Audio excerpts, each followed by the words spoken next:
Ankleshwar national highway પર આવેલા my eco energy pump પર ભરૂચ ક્રાઇમ બ્રાન્ચે દરોડા પાડ્યા છે. પોલીસને મળેલી બાતમીના આધારે કાર્યવાહી કરવામાં આવી હતી. દરોડા દરમિયાન એક ટેન્કરમાંથી શંકાસ્પદ પ્રવાહી પંપની ગ્રાઉન્ડ ટાંકીમાં ખાલી કરવામાં આવી રહ્યું હતું. આરોપીએ મુન્દ્રા પોર્ટ નજીક આવેલા ગોડાઉનમાંથી ઇન્ડસ્ટ્રીયલ ઓઇલ લાવીને તેના ડીઝલ તરીકે વેચતા હતા. પોલીસ સ્થળ પરથી ટેન્કર 35,786 લીટર ભેળસેળયુક્ત પ્રવાહી અને 7 મોબાઈલ સહિત કુલ ₹41.86 લાખનો મુદ્દામાલ જપ્ત કર્યો છે. પંપના મેનેજર હિતેન મનસુખભાઈ કાનકડિયા સહિત 5 આરોપીઓની ધરપકડ કરવામાં આવી છે. પકડાયેલા અન્ય આરોપીઓમાં રાહુલ શહાની, અંકિત સિંઘે, અલ્પેશ પરમાર અને નવીન ઠાકોરનો સમાવેશ છે.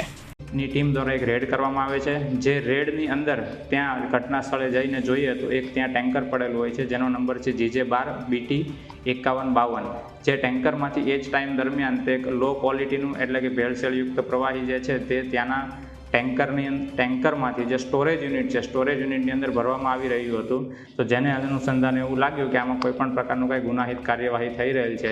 જેની પ્રાથમિક તપાસમાં આપણને એવું જાણવા મળેલ છે કે તેની અંદર ઇન્ડસ્ટ્રીયલ માટે જ વપરાતું જ્વલનશીલ પ્રવાહી રેગ્યુલર પેટ્રોલ કે ડીઝલની અંદર મિક્સ કરે છે અને અન્ય વાહનો જે ત્યાં પેટ્રોલ પુરાવા આવે છે તેને સસ્તા ભાવે આપે છે અને વાહનોને તેમજ પર્યાવરણને નુકસાન કરે છે. જે અન્વયે ગુનો નોંધી આપણે હાલ 7 આરોપીઓ તેમાં જણાઈ આવે છે, જેમાંથી 5 આરોપીની અટક કરેલી છે અને અન્ય 2 આરોપી જે છે જેને વોન્ટેડ જાહેર કરી અને તેમને પકડવાની કામગીરી આગળ ધરેલ છે.